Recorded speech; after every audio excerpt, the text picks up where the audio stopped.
Stars hung like ancient sentinels in the vacuum of space, cold and indifferent to the wars fought in their shadow. Across the breadth of the galaxy, the species of the Galactic Coalition waged war not out of necessity, but habit, an endless churn of conflict and conquest, power shifting like sand dunes in the solar wind. Yet recently, that current of war had grown tense, uncertain.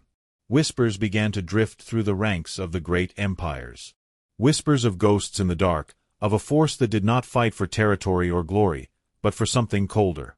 Something final. General Carval of the Zarn Dominion stood at the edge of a tactical hollow projection, arms folded behind his back, the dim blue light casting sharp shadows across his scaled face. He did not blink. His mind, evolved for war across centuries of conflict, replayed the data again and again. A Solari fleet had been reduced to drifting slag in less than an hour. No distress calls. No survivors. No visible assailants captured on the final feed. Only screams cut short and energy readings so precise they suggested a force not of brute strength but surgical discipline. This was not a fleet battle, Carval said, breaking the silence. His voice was low, resonant. This was an extermination. Around the chamber, other generals shifted uncomfortably. TRK of the Solari, whose species prided itself on calculated strikes. The soft-voiced hive speaker of the Korthax cluster, a being more thought than form, and Chancellor Deridi of the Unified Rim Colonies, who represented 100 minor species. All had convened in the command vault aboard the orbital Citadel Veritas Prime, seeking clarity, but clarity had only birthed unease. Chancellor Deridi cleared her throat, her tone defensive. It could have been a rogue AI system. The Solari utilize autonomous drones, do they not? Turk's luminous green eyes flared. Do not suggest our systems would turn on us. This was external. Our final data packets show anti-gravity distortions consistent with dropship activity. But no visuals, the Korthax hive speaker said, voice fractal and echoing through its multivocal emitters. Nothing but static and blackouts, TRK hissed. As if they knew exactly when to blind us. Carval turned slowly. There is one explanation, though few of us have dared speak it aloud. His gaze swept across them all. Humans. The word hung like a rupture in the air.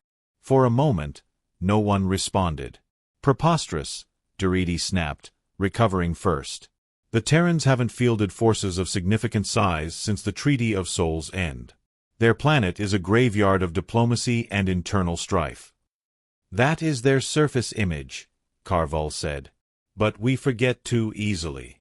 Humans do not vanish. They incubate. They rebuild. Quietly. Strategically.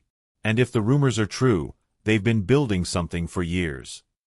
A flick of his talon called up a grainy transmission, played in eerie silence. It was old, but not ancient. Maybe 6 years ago. A battlefield strewn with wreckage. Korthax drones scattered like broken spiders. Solari tanks split down their armored spines. And amid the carnage, fleeting figures in matte black exosuits, moving like shadows between cover and flame. No insignia. No hailing frequencies. No trace of their origin, Carval said. But their method. It is unmistakable. The Korthax hive speaker pulsed, flickering with thought. The Terran predation logic. Asymmetrical doctrine. Psychological front-loading. This matches the projections from the Ember scenarios. Carval nodded. The Coalition dismissed those projections. Said humans had grown soft, fragmented. But that assumption is proving fatal. TRK looked toward the holomap again, eyes narrowed. And you believe these ghosts are the rumored battalion? Not just rumored. Carval pulled up another dossier, encrypted and grainy with age. Designation: Hell Battalion. Terran Strategic Command. Officially decommissioned. Unofficially, well, no one knows. They appear in war zones where no one called them. They leave nothing behind. The silence deepened as the reality settled over them. It was not merely the loss of ships or soldiers that concerned these leaders. It was the idea, terrifying in its simplicity, that one species, once overlooked, now wielded a force of surgical death that no other could match. We must recalibrate, Deridi said, almost to herself. Carvall stepped back from the hollow projection. This is not a simple force to counter. We are dealing with a mentality alien to our protocols. They do not fight for gain. They do not broadcast objectives. They strike with the cold resolve of extinction. If we treat them like another belligerent species, we will lose.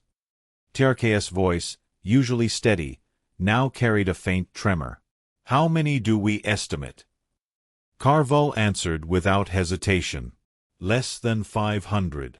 There was a stunned silence. A single fleet contains over 20,000, Deridi said. And you claim that 500 caused this? She gestured at the destroyed Solari fleet image still flickering in the corner of the room. Yes, Carvall said. I don't claim it. I fear it. The Korthax Hive speaker rotated its sensory appendages. Do we engage or retreat? Carvall's eyes closed slowly, the gesture solemn. We contain. We do not provoke.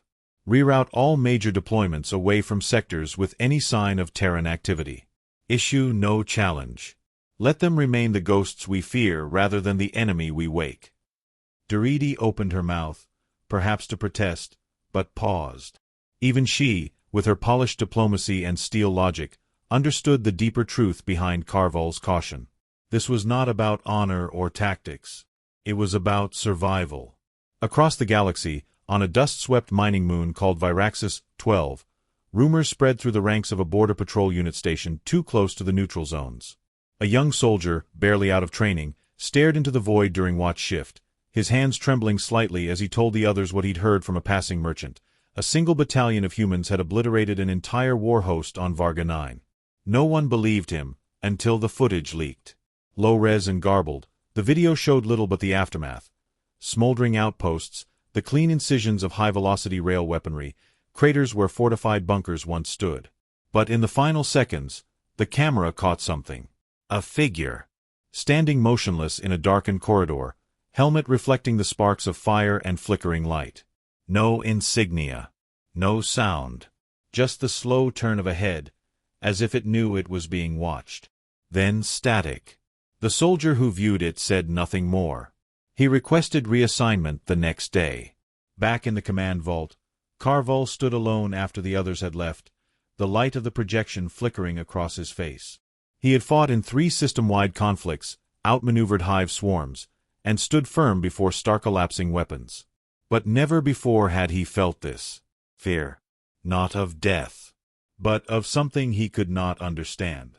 Humans were supposed to be fractured, their politics poisonous, their people volatile. And yet, when the fires of war returned, they had not sent diplomats. They had not broadcast ultimatums. They had sent their silence. Carvall turned away from the projection and looked to the stars beyond the viewport. He had once thought of them as distant lights, forever separate from the dark truths of war. Now, he knew better. Somewhere out there, a Terran ship drifted without a beacon. Somewhere out there, 500 soldiers stood ready to descend with the precision of a scalpel and the fury of extinction. And they were watching. The galaxy just didn't know it yet. The first sign was silence. Not the empty calm of space, but the kind of silence that pressed against your chest like a lead weight. Varga 9, a minor colonial world on the edge of the Coalition's contested borderlands, had never known silence like this. The rebel governors who had aligned with the Coalition for protection expected chaos, raids, resistance, perhaps a prolonged siege. What they received instead was an absence. The kind that precedes a storm no one understands. The Coalition fleet had arrived with all the pomp and precision expected of a show of force. 30 warships, 7 ground divisions, planetary bombardment capabilities, all meant to impress the locals and intimidate any would-be resistance. They laughed when told the human battalion had been dispatched instead. They're sending a token force? General Vast Tyrak of the Solari remarked during initial briefing. His carapaced fingers clicked against the table as he sneered. We ask for a garrison, and they send 500 Terrans? We could hold this rock with a training unit. No one disagreed. Even the rebel liaison, a gaunt-eyed man named Solon Vale, said little beyond a wary nod. He had seen war come and go in waves, and while he lacked military vocabulary, he had a survivor's instinct. And something about this didn't sit right with him. The humans arrived in silence. Their ships, sleek, dull black hulls with no exterior markings, slipped into orbit without fanfare. They neither hailed the coalition fleet nor deployed traditional landing craft. Instead, they fell like burning stars, drop pods igniting across the upper atmosphere, seeding the horizon with flashes of red and gold. In under 10 minutes, 500 soldiers touched the ground across 23 sites. Not a single life sign lost on re-entry. And then, nothing. No status reports. No field requests. No command chain integrations. General Tyrak sensors marked the battalion's arrival and then promptly lost them, as if the humans had walked off the grid by choice, or worse, design. In the Coalition Command Dome, confusion quickly turned to agitation. Where are their comms? Where's their forward base? Tyrak demanded, scrolling through pages of telemetry. They didn't bring support units. No med bays. No artillery stations. What are they doing? They're already in the field, Solon Vale said quietly, his eyes never leaving the display. They don't need bases. By nightfall, the battlefield shifted. Skirmishes began in the outlying zones. Small rebel cells found slaughtered with precision. Not bombarded. Not overwhelmed. Executed. Coalition scouts reported strange signals. Brief flashes of heat, then vanishing. Bodies found disarmed, throats slit or pulse nodes crushed. Entire command tents disassembled and reconstructed with subtle errors. Maps upside down, weapons missing charges. The rebels began shooting at shadows. Within 48 hours, their communications collapsed. On day 3, the first visual contact occurred. A coalition aerial drone captured 3 seconds of footage before being downed. The image was dissected frame by frame, a ruined settlement, smoke curling between charred supports. A figure stood motionless in the open, armored in matte gray plating that shimmered faintly with kinetic field signatures. Helmet mirrored the sky. No eyes, no mouth, no expression. Just a symbol on the chest, a single red line through a black circle. The drone blinked once. Then the signal cut. "Get me a direct channel to their commander," Tyrak barked, his voice sharp. "Now." "They won't answer," Vale said. "They will answer," Tyrak growled. "Chain of command is standard protocol." Vale turned, face expressionless. Not for them. No formal command existed within the battalion. There was no rank visible on their armor, no distinction between officers and soldiers. But inside their shared combat network, the invisible web that connected them like neurons in a living brain, one voice coordinated them. Captain Mara Sol. She stood at the edge of a burnt-out ridge, HUD scanning the movement patterns of fleeing rebels 2 clicks south. Her voice crackled softly in the neural links of her squad. "Node Shift Alpha. Sweep the perimeter. Eyes on Relay Point 3. Her team responded with clicks. No words. They moved as one, spectral shapes gliding through dusk and ash. Not a single step wasted. Every angle covered. Every approach layered in contingency. They didn't think like a conventional army. They didn't assault positions. They unraveled them. Mara crouched beside the remains of a rebel sentry post, fingers brushing the blood-stained dirt. She wasn't looking for survivors. She was reading the fear. Patterns of retreat told her more than any intel drone could. She could tell when they stopped organizing and started panicking. She could smell it in the discarded weapons, the uneven spacing between boot prints. Every element of the enemy's collapse whispered to her. It was happening again. 20 years ago, she'd led an insurgency cell through the Europa collapse, fighting against orbital enforcers that used mass driver bombardments on civilian populations. She'd survived by thinking differently, using chaos, not avoiding it. When Project Helix found her, she hadn't needed convincing. She joined the Hell Battalion because she already understood what war had become. Not a contest of strength. A contest of will. They didn't broadcast victories. They simply ended fights. By the end of the first week, the rebels had lost control of 3 key installations. Not stormed. Not sieged. Just emptied.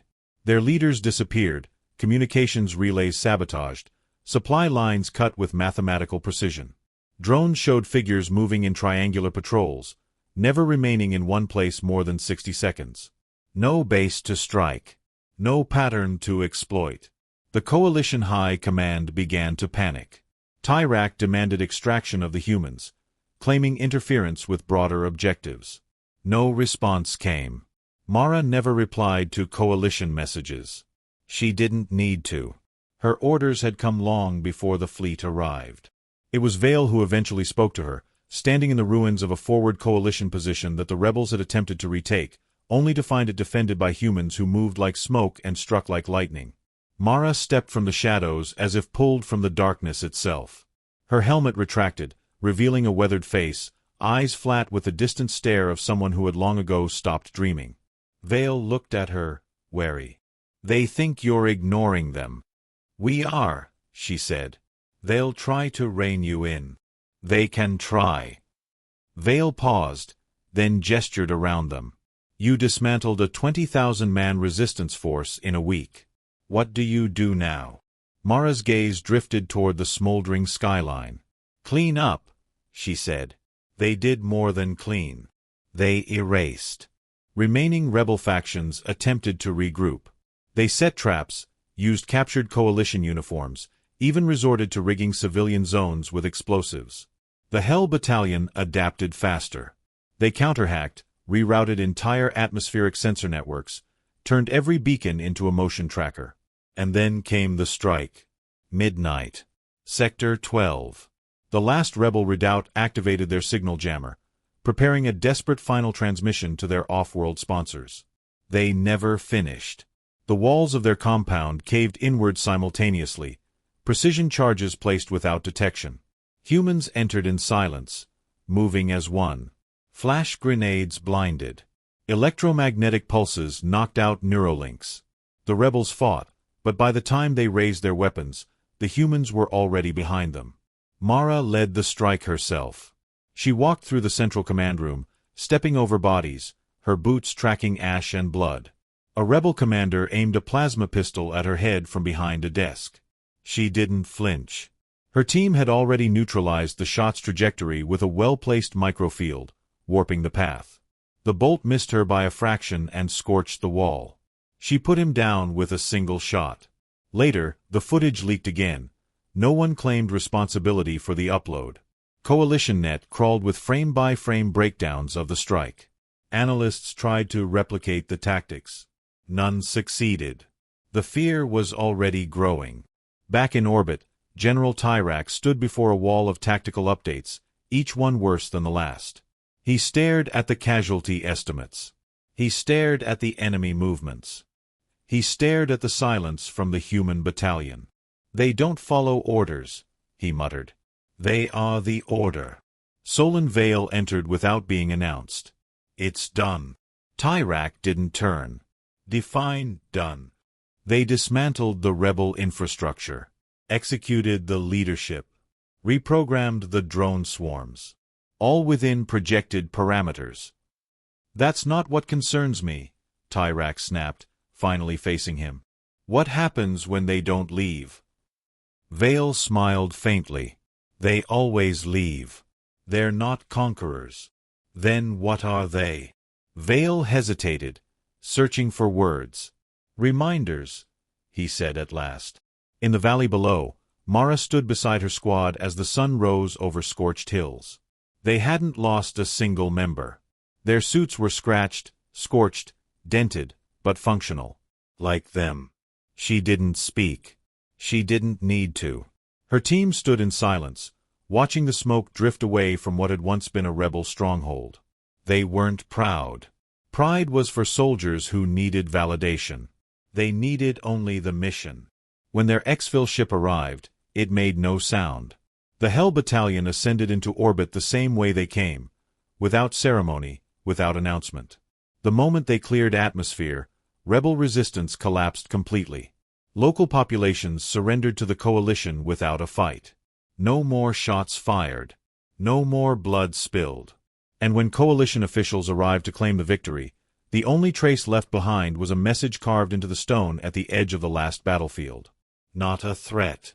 Not a warning. Just 5 words etched with cold precision. We came. We ended it.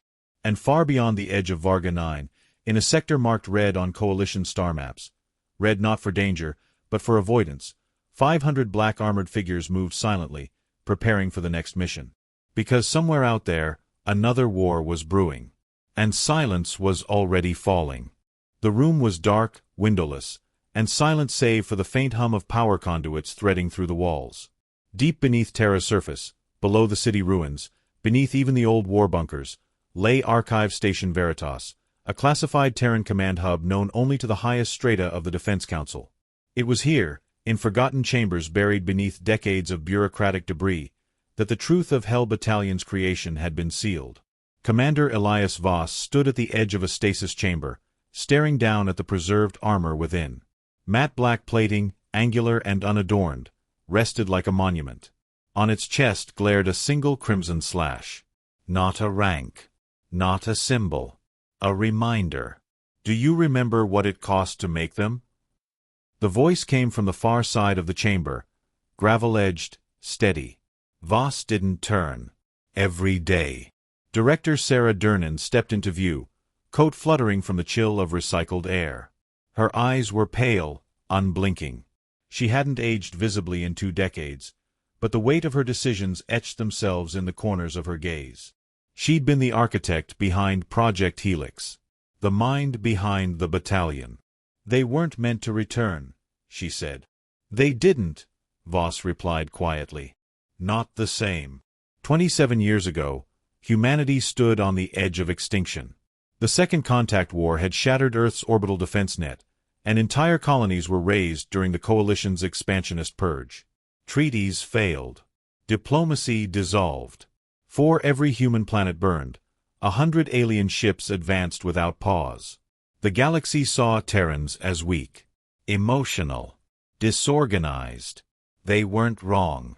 Until someone changed the rules. Project Helix began not as a counterattack, but as a question. What happens when you remove the chain of command? What happens when you create soldiers who are not loyal to ideology, but to outcome?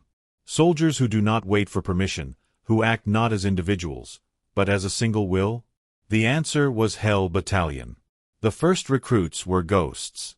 Not just off-grid soldiers, but ex-Black Ops, rogue AI handlers, insurgent tacticians, people so buried in redacted files they didn't legally exist. Each one chosen not for obedience, but for survival instinct, pattern recognition, emotional suppression. They were broken, yes, but usefully so. Marisol was one of the first. Back then, she'd been little more than a name in a conflict log, survivor of a massacre in the Tycho Rebellion, sole leader of a resistance cell that crippled 3 orbital stations with only a dozen fighters. She wasn't just skilled, she was hungry. Not for revenge, but for precision. Purpose. They brought her in on a cold morning with no promises. Your enemies don't follow rules, Voss had told her. Why should we? She didn't answer. She just joined. The training wasn't training. It was erasure. Memories overwritten with neural pathways built for predictive reflex, multi-layered decision matrices, and simultaneous battlefield modeling. Their bodies were rewired with biosynthetic implants, muscles tuned to absorb recoil, lungs re-engineered for low-atmo infiltration. They were not made to fight longer. They were made to end fights faster. Not weapons. Solutions. Voss and Durnan had watched the first live-fire test in silence. A simulated insurgent holdout was cleared in under 90 seconds. 20 human operatives entered the kill zone, mapped every heat signature in real time, and executed synchronized shots with 99.7% efficiency. No radio chatter. No confusion. Just unity. God help us if they ever turn, one technician had whispered. Voss hadn't looked away. They won't. They're not built to. But nothing human stays untouched. The first deployment was on Garuda Station, a deep space listening post overtaken by coalition-aligned mercenaries. Political tensions were high, hostages, media, threats of nuclear fallback. The Defense Council hesitated. Hell Battalion didn't. Before the Council issued authorization, Mara's unit had already infiltrated. 40 minutes later, the station was back in Terran hands. Hostages secured. No civilian casualties. Enemy eliminated. One message transmitted from the battalion's AI interface: unilateral resolution successful. Praise came quickly. Fear followed faster. The Council demanded oversight. Durnan refused. "You don't cage a scalpel," she told them. "You guide the hand." They didn't like that. Over the years, the battalion was deployed in only the most critical operations: planetary destabilization, psionic insurgency suppressions, rogue AI containment. Every mission a silence deeper than the last. No medals. No broadcasts. The public didn't even know they existed. But the galaxy did. Voss turned from the stasis pod now, walking slowly through the hallway beyond. The walls here were lined with projection nodes, each showing fragments of field reports, grainy footage, autopsy records, intercepted alien transmissions. They all spoke the same word, in a dozen tongues: fear. The Zarn Dominion referred to them as the Phantom Core. The Solari simply called them Shadows of Soul. The hive clusters used no name, only frequencies mimicking silence. Because what the battalion did wasn't just kill. They unraveled. Opposing commands fell apart when faced with their tactics. Standard protocols became obsolete. Fear crippled decision-making before the first shot was fired. And when the battlefield itself became a psychological weapon, it didn't matter how advanced your ships were. Voss stopped before a sealed vault door. Beyond it lay the original simulation logs, untouched since the last internal review. "Do you regret it?" Durnan asked behind him. He exhaled, slow and heavy. "I regret needing it." She nodded once, a rare crack in her otherwise unshakable presence. They were the future no one wanted, but the only one that worked. "But at what cost?" he said. "They can't reintegrate. They can't retire. We've made them permanent soldiers." "We made them survivors," she corrected. "They were already broken when we found them. We just gave them unity." Voss didn't reply. He remembered the faces of those first recruits, brilliant, shattered people who had nothing left to lose. They didn't ask for glory. They asked for purpose. And what they'd been given was worse than exile. They had been turned into myths. When alien generals spoke of Terrans now, they no longer laughed. Coalition war academies studied human tactics not to mimic them, but to predict them. To prepare against them. They never could. Because the Hell Battalion didn't rely on tradition. They didn't fear death. They feared failure. And that made them unstoppable. Far across the stars, within a decommissioned comm satellite orbiting a dead world, Mara Sol sat quietly in a darkened control node. The helmet rested beside her, its mirrored surface reflecting the flicker of a holographic map. No orders came. None were needed. She watched the expanding threat grid with quiet calculation. A new cluster of activity bloomed near the Estrel Verge, an unaligned empire arming fringe systems, stockpiling kinetic payloads. Coalition fleets were slow to respond. The bureaucracy debated sanctions. But Mara's team had already shifted. Her second-in-command, a silent brute known only as Dren, entered the node with a nod. He handed her a data spike. "Target confirmed," he said simply. She slotted the spike. A new map unfolded: military assets, orbital scans, infrastructure weak points. Her eyes flicked over them, already forming the operation. She didn't need to speak.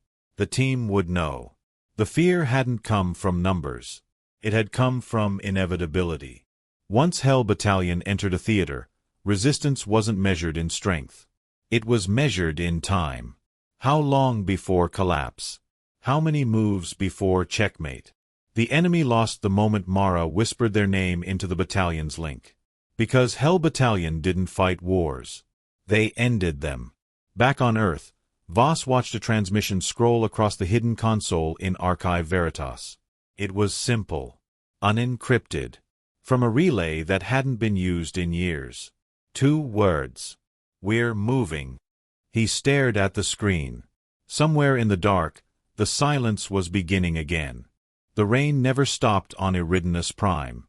It slid down the metallic spines of the city like veins bleeding across chrome skin, washing the filth of empires into the gutters. Lightning cut the sky in fractured bursts, casting staccato shadows across the half-flooded alleys and abandoned checkpoints. The planet wasn't dead, but it had been discarded, like a weapon too unstable to wield again. Captain Mara Soul moved through the chaos with the certainty of someone who'd already memorized the ending.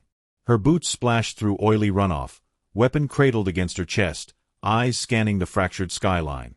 It had been 4 days since Hell Battalion dropped onto Eridanus, unannounced, uninvited, unwelcomed. And in that short span, the planet's entire political infrastructure had caved in on itself. She paused at the edge of a broken courtyard, the wind howling between hollowed-out buildings. Her squad flanked her, shadows in motion, Dren at point, Juno and Vex covering the high ground, Ral monitoring atmospheric signals from the rear. No commands were spoken. None needed to be. They operated on instinct, pattern, and a neural symphony few outside their unit could comprehend. The target was close now. Underground. Final stronghold of the Eridanus Ascension Front, a radical splinter group funded by off-world arms brokers and fueled by xenocentric fanaticism. Coalition diplomats had wasted months trying to engage. The Council had debated sanctions. Naval blockades had choked the skies. And yet the war had raged on. Until the battalion arrived. Now, what remained of the Ascension Front huddled beneath the earth, waiting for a miracle that would never come. Mara signaled a halt, eyes narrowing. The scanner in her HUD picked up residual energy signatures, heat blooms, possibly generators. She knew the pattern, low-grade shielding, likely using scavenged power cores. Defensive emplacements would follow. Mines. Kill boxes. But the front didn't understand that Hell Battalion didn't engage fortifications head-on. Mara reached into the side pouch of her armor and pulled out a fist-sized drone sphere. She activated it silently, tossing it into the air where it dissolved into a mist of Nanite scouts. In seconds, the squad had a full 3D overlay of the subterranean structure. Enemy positions. Escape tunnels. Explosives. Everything. Dren grunted softly in approval. They moved. No explosions marked their entry. No heroic breaches. Just sudden absence. The first kill came at Corridor 6, a sentry pulled into the darkness with a garrote wire hiss. By the time his partner turned, a pulse blade was already through his throat. Juno neutralized the main comm node with an EMP pellet. Vex sliced through backup relays before the first alarm could register. The defenders died bewildered, never truly knowing what hunted them. Mara advanced with surgical calm, her breath steady, movements flawless. Each shot from her sidearm landed with pinpoint efficiency. She didn't fight like a soldier. She fought like inevitability given form. In 13 minutes, it was over. The last of the Ascension Front cowered in the command room, a makeshift throne built from stolen chairs and broken consoles. The leader, Cassandrell, held a rifle he hadn't fired. He raised it now with trembling hands. "I know what you are," he spat. "I know what they say about you." Mara leveled her weapon without emotion. "We're not what they say," she replied. "We're worse." Drell fired. Mara didn't move. The shot missed. Whether by panic or fate didn't matter. The second round never came. Dren shot the weapon from Drell's hands before he could correct his aim. The rebel screamed, holding his shattered fingers. "You could have negotiated," he howled. Mara stepped closer, eyes hard. "You killed 1,000 civilians to prove a point." Drell bared his teeth. "So did you." Her gaze never wavered. "No. We ended a war." She fired once. The silence that followed felt heavier than the storm outside. They didn't linger. Extraction was waiting. As her team ascended the rusted access shaft back to the surface, Mara felt the cold pull of memory again, distant, gnawing. The mission had been clean, effective, everything according to doctrine. And yet the air around her felt thinner, as if something vital had been left behind with every life taken. Above ground, The evac shuttle hissed against the landing pad. As they boarded, Juno hesitated. She turned to Mara, voice low. Command says there's another operation waiting. No cooldown. No rebrief. Mara nodded. She expected no less. Juno looked at her for a long moment. Do you ever feel it? What? The weight. Mara's eyes met hers. Only when I stop. She didn't say more. Couldn't. There was no space for self-reflection inside the battalion. Only objectives. But in the quiet corners of her mind, the questions had started to whisper louder. What price had they paid for efficiency? For the fear they sowed? Elsewhere, far from Eridanus, Commander Elias Voss sat in the center of a war room drenched in shadows. Real-time feeds blinked across the holosphere, some showing the aftermath on Eridanus, others tracking escalating tensions along the Dralvek border. Yet his eyes were focused on a different file entirely. A report. Internal. Suppressed. Subject: Hell Battalion psychographic drift. Phase instability indicators rising. The words glowed faintly against the dim light, accompanied by footage, unfiltered, unsanitized, of Mara Sol post-mission. Moments alone. Facial twitch patterns. Prolonged stares. Signs of neural desynchronization. They're burning out, said Director Dernan, standing behind him. Voss didn't turn. I know. They were never meant to last this long. The psychological strain. I said I know. He stood, walking toward the central console. If we shut them down, Dernan continued, we lose the only force the galaxy still hesitates to cross. Voss leaned against the console, voice hard. And if we don't, we lose them to the war.